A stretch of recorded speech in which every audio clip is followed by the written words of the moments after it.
नमस्कार दोस्तों आज हम पढ़ने वाले हैं होब्स के अनुसार संप्रभुता क्या है। होब्स के अकॉर्डिंग प्रभुता क्या है।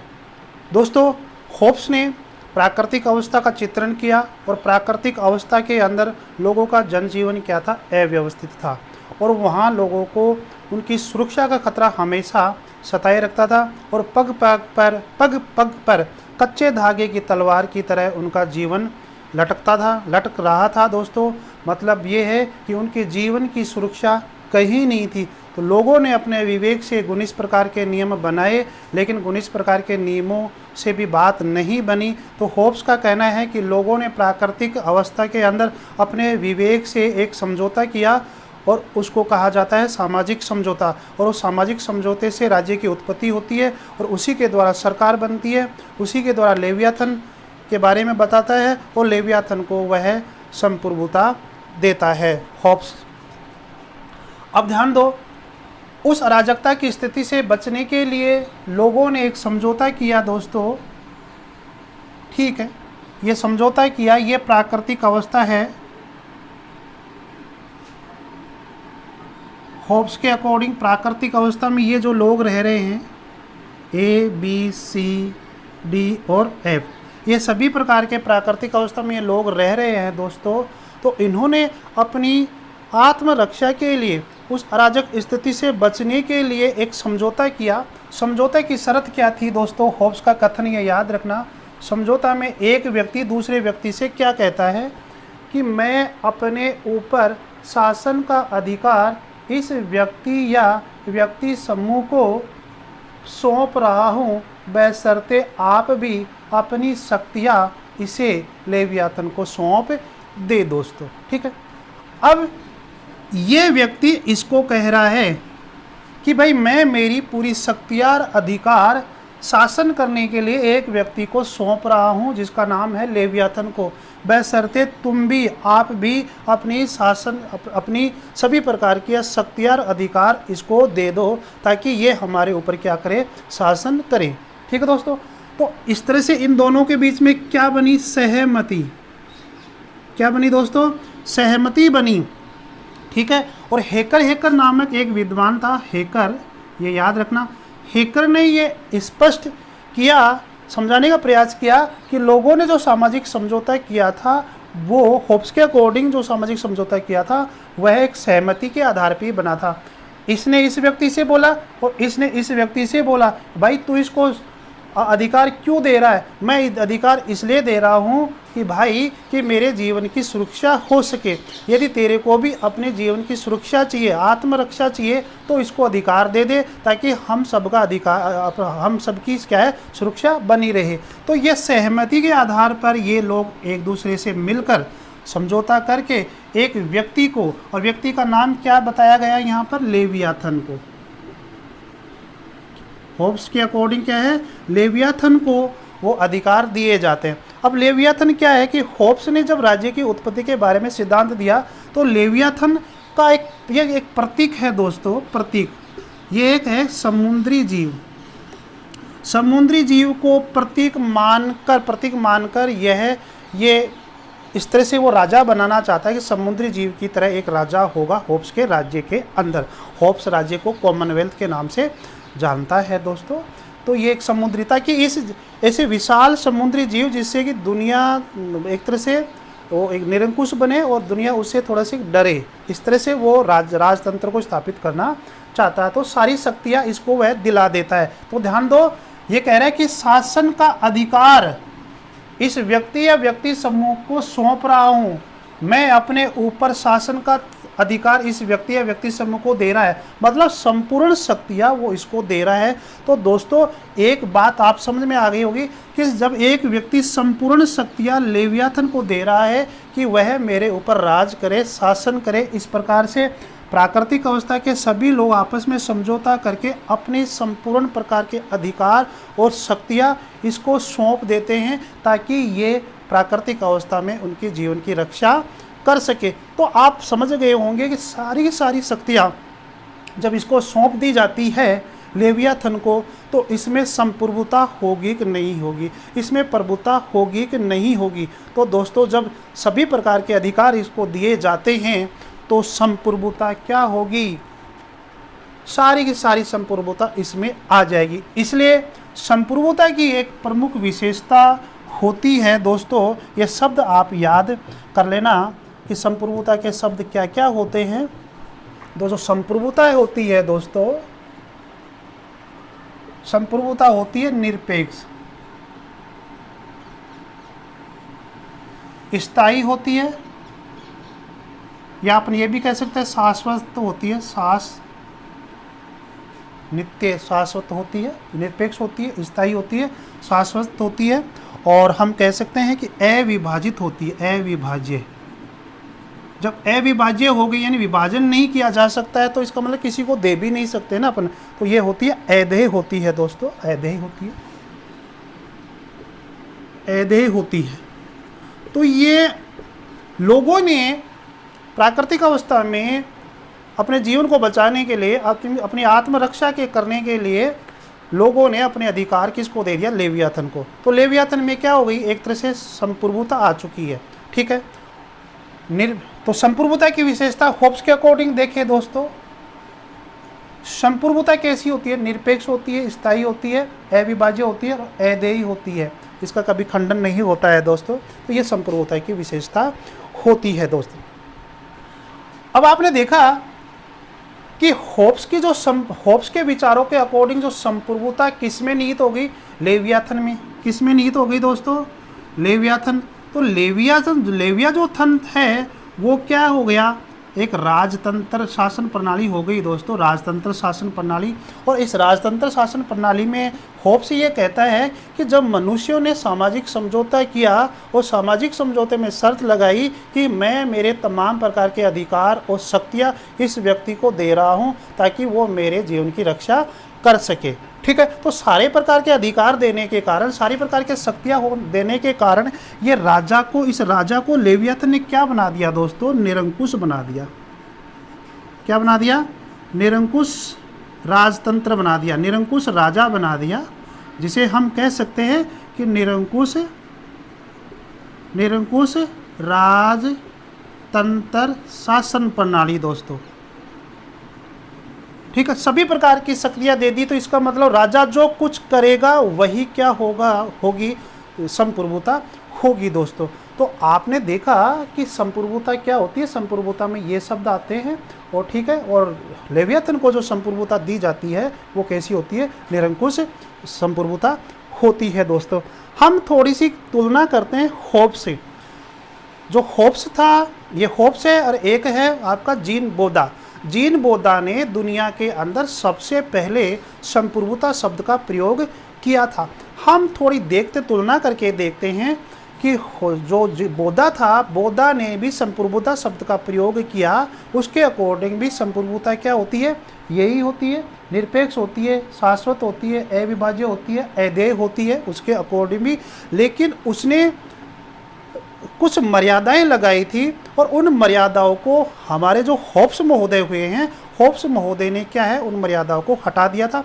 हम देखते हैं कि वो मर्यादाएं कौन कौन सी है, यहाँ से कॉम्पिटिशन में प्रश्न पूछा जाता है दोस्तों। तो थोड़े से हम बोदा की चर्चा करते हैं दोस्तों, थोड़ी तुलना करते हैं कि जो जीन बोदा था, दुनिया के अंदर सबसे पहले संप्रभुता शब्द का प्रयोग करने वाला कौन था, बोदा ही था दोस्तों, ठीक है।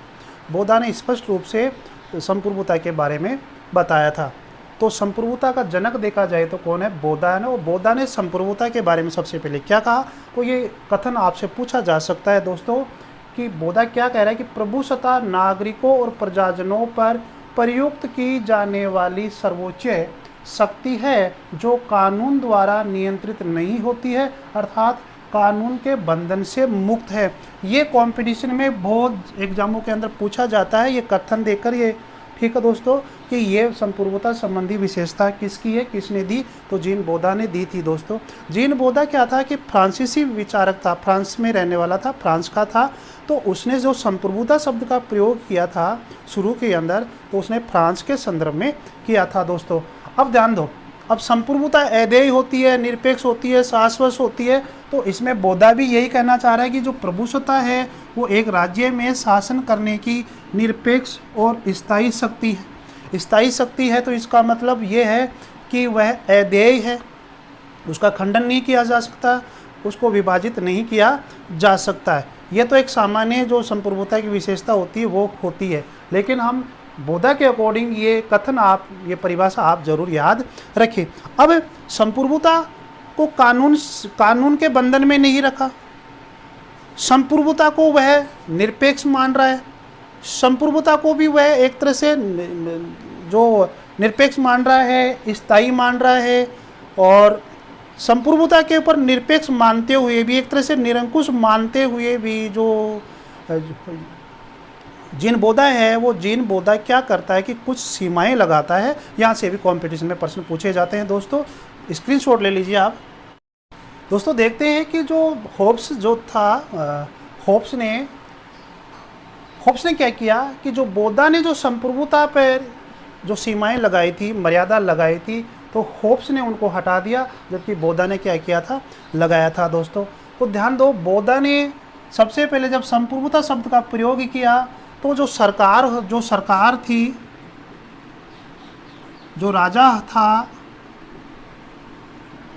उसमें जो संप्रभुता होती है उसके ऊपर कुछ प्रतिबंध लगाए, कुछ मर्यादा लगाई। तो पहला प्रतिबंध देखते हैं दोस्तों, ईश्वरीय कानून व प्राकृतिक कानून। जीन बोधा का कहना था कि जो सरकार रहेगी, जो राजा रहेगा, वह अपनी मर्जी से इतना ज़्यादा कुछ नहीं करेगा, वह कुछ ईश्वरीय कानून और प्राकृतिक नियमों में बंध कर भी उसे कानून नियम बनाना चाहिए। ऐसा नहीं कि अपने विवेक से जो कुछ कर दिया वो प्रजा में लागू होगा, ऐसा नहीं है। हालांकि बोधा भी एक तरह से राजा को निरंकुश शक्ति देने के पक्ष में है, लेकिन वह कुछ मर्यादा लगाता है वहाँ पर कि वह प्राकृतिक कानून और ईश्वरीय कानून से मर्यादित रहे। ठीक है दोस्तों, तो ये है। दूसरा कि संपत्ति की मर्यादा, सरकार कभी भी किसी की व्यक्तिगत संपत्ति को नहीं छीनना चाहिए, क्योंकि बोधा का मानना था कि जो एक परिवार होता है तो परिवार की संपत्ति निजी होती है, उसके अंदर राज्य का या सरकार का कोई हस्तक्षेप नहीं होना चाहिए। जहाँ पर संपत्ति संबंधी कोई बात आ जाए तो उसमें सरकार का कोई हस्तक्षेप नहीं होना चाहिए। तो ये उस पर एक मर्यादा लगाई थी कि संपत्ति की बात आ जाए कहीं पर तो सरकार को हस्तक्षेप नहीं करना चाहिए। ठीक है दोस्तों। मौलिक कानून, हर राज्य के अंदर, हर देश के अंदर कुछ संविधान, कुछ कानून, कुछ होते हैं वहाँ पर, वो अपने आप में क्या होते हैं, संप्रभु होते हैं।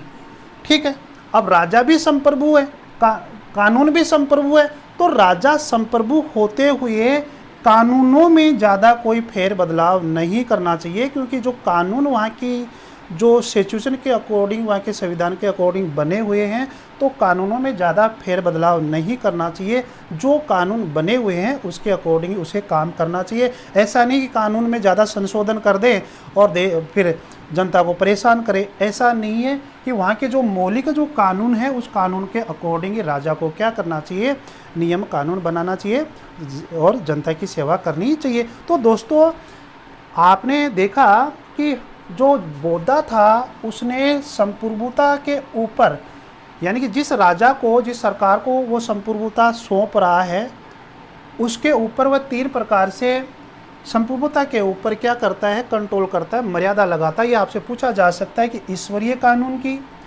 प्राकृतिक कानून की, संपत्ति की मर्यादा और मौलिक कानून। अब हमारे बाद में ये होब्स आते हैं। होब्स ने अपनी संप्रभुता शब्द का जब प्रयोग किया, जब सामाजिक समझौता किया गया दोस्तों, तो उस समय होब्स ने कहा कि जो बोधा ने जो संप्रभुता के ऊपर जो मर्यादा लगाई, उस मर्यादा का क्या कर दिया, खंडन। क्या कर दिया, खंडन कर दिया। होब्स का मानना था कि एक और तो हम किसी राजा को, किसी सरकार को हम निरंकुश शक्ति देना चाहते हैं, कुछ शक्ति दे रहे हैं ताकि वह राज्य का शासन सही तरीके से चला सके, लेकिन अगर यदि उसके ऊपर मर्यादा लगा दी जाए तो फिर शासन सही ढंग से नहीं हो पाएगा। इसलिए होब्स ने क्या किया कि बोधा ने जो संप्रभुता के ऊपर जो सीमाएं लगाई उसका क्या कर दिया, खंडन कर दिया। ये बात आप ध्यान रखेंगे। तो आपसे पूछा जा सकता है कि जो बोधा ने जो संप्रभुता के ऊपर जो सीमाएं लगाई उसका खंडन किसने किया दोस्तों? तो आपका आंसर होना चाहिए होब्स ने। किसने किया? होब्स ने किया दोस्तों। तो ये आप ये समझ गए होंगे। थोड़ा सा और देख लेते हैं इसके अंदर। दोस्तों हम देखते हैं कि होब्स की जो संप्रभुता है उसके अंदर असंगति क्या है, विरोधाभास क्या है, आपसे पूछा जा सकता है। तो एक सीधा सा आंसर है इसका, ध्यान दो। एक तरफ तो जब सामाजिक समझौता किया था तो संपूर्ण प्रकार की शक्तियाँ और अधिकार होब्स ने किसको दिला दिया? लेवियाथन को दिला दिया। तो जब संपूर्ण प्रकार के अधिकार और शक्तियाँ लेवियाथन को दिला दिया गया तो दोस्तों लेवियाथन क्या बन गया? निरंकुश राजतंत्र, निरंकुश राजा बन गया दोस्तों।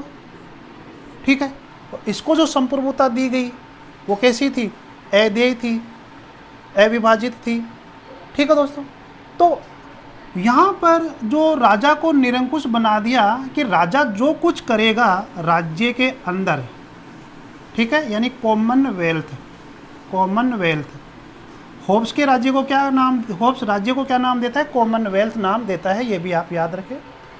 तो लेवियाथन क्या है? निरंकुश राजा बन गया। और निरंकुश राजा का मतलब ये है कि राजा जो कुछ करेगा वही होगा। ठीक है, तो हम ये विरोधाभास देखना चाह रहे हैं कि विरोधाभास आखिर है क्या। एक तरफ वह निरंकुश राजा बना देता है, दूसरी तरफ ये कह रहे हैं कि नहीं, उसको हटाया जा सकता है। अरे भाई क्यों हटाएंगे? जब उसको पूरी अधिकार और शक्तियाँ लोगों ने प्राकृतिक अवस्था में दे दी तो फिर हटाने वाला प्रश्न कहाँ से आ रहा है? हटाने वाला प्रश्न आ रहा है दोस्तों, जब सामाजिक समझौता किया था तो लोगों ने अपनी सुरक्षा के लिए, अपनी आत्म सुरक्षा के लिए अपने संपूर्ण प्रकार के अधिकार और शक्तियाँ उसको दे दी। इसलिए यहाँ विरोधाभास है कि जैसे ये राजा है जिसको अपन लेवियाथन कहते हैं दोस्तों। ठीक है, इस लेवियाथन को एक तरफ निरंकुश बना दिया गया संपूर्ण प्रकार की शक्तियाँ देकर, दूसरा ये आत्म सुरक्षा वाला प्रश्न सामने आता है। राजा हमेशा निरंकुश रहेगा, जो कुछ करेगा राज्य के अंदर वह मान्य होगा, लेकिन विरोध कब किया जाएगा? जब वह राजा इतना निरंकुश बन जाए कि लोगों की सुरक्षा का उसे ध्यान न रहे, लोगों का जनजीवन अस्त व्यस्त हो जाए, लोग उसके राज्य के अंदर मारे जाए, तो होब्स ने लोगों को यह अधिकार दिया कि ये जो समाज के जो लोग होते हैं, यदि उनकी आत्म सुरक्षा का कहीं पर प्रश्न खड़ा हो जाता है तो राजा को हटाया जा सकता है, क्रांति करके, विरोध करके उसको हटाया जा सकता है और उसकी जगह पर नई सरकार का गठन किया जा सकता है। तो दोस्तों यही उसका एक विरोधाभास है कि पहले तो होब्स उसको संपूर्ण शक्तियाँ दिला देता है और फिर समाज को ही ये अधिकार देता है कि आप विरोध भी कर सकते हो, लेकिन किस स्थिति में? जब समझौते के अकॉर्डिंग आप लोगों की राज्य सुरक्षा उपलब्ध नहीं करवा सकता है, आपके जीवन को खतरा पहुंचा देता है। होब्स ने एक बात कही थी कि जीवन का खतरा कैसे? मान लीजिए कोई इतना निरंकुश राजा हो जाए कि जो जीवन जीने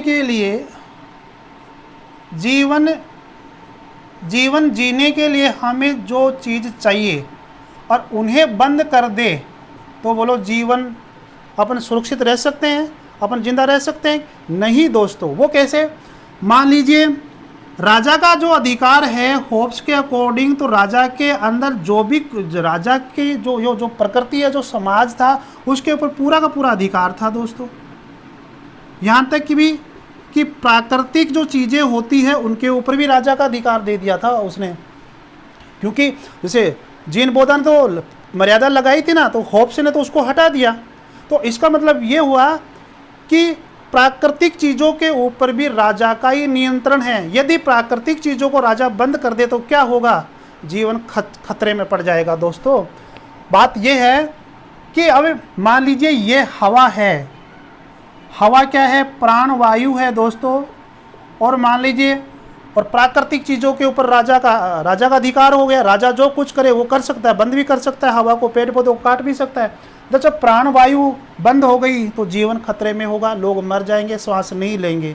ठीक है दोस्तों, तो ऐसी स्थिति में भी अपन विरोध कर सकते हैं। दूसरा कि तालाब, जलाशय, जहाँ पर पानी है, पानी को रोक दे, नदियों को रोक दे, दूसरी तरफ भेज दे नदियों को, तो दूसरे क्षेत्र वाले, उस समाज वाले तो क्या है, पानी के बगैर मर जाएंगे। समझ में आ रही है आपके दोस्तों? ठीक है। या फिर कृषि है, कृषि उत्पादन है, उत्पादन का पूरा माल जो है राजा ले ले और जनता को, किसान को कुछ भी न दे, तो वैसे भूखी मर जाएगी। तो दोस्तों ये है कि जहाँ पर होब्स ये कहता है कि यदि राजा जो है, लेवियाथन है, वो ज़्यादा निरंकुश हो जाता है और निरंकुशता की आड़ में वह लोगों को खतरा पहुंचाता है, उनकी जीवन की रक्षा नहीं कर पाता है, और लोगों को ऐसा लगता है कि मुझे आज मेरे जीवन के लिए खतरा है, तो लोग क्रांति कर सकते हैं, विरोध कर सकते हैं, उसकी जगह पर नई सरकार बना सकते हैं दोस्तों। ठीक है। तो दोस्तों आज आपने देखा कि होब्स के अकॉर्डिंग जो है संप्रभुता क्या है और जीन बोधा के अकॉर्डिंग संप्रभुता क्या है। बोधा ने 3 प्रकार से मर्यादा लगाई थी संप्रभुता के ऊपर, तो होब्स ने क्या किया, उन मर्यादाओं को क्या कर दिया, हटा दिया, खंडन कर दिया कि मर्यादा नहीं होनी चाहिए। और होब्स के विचारों में विरोधाभास क्या है, यही है दोस्तों। ये आप थोड़ा सा इसको याद कर लेना। धन्यवाद दोस्तों।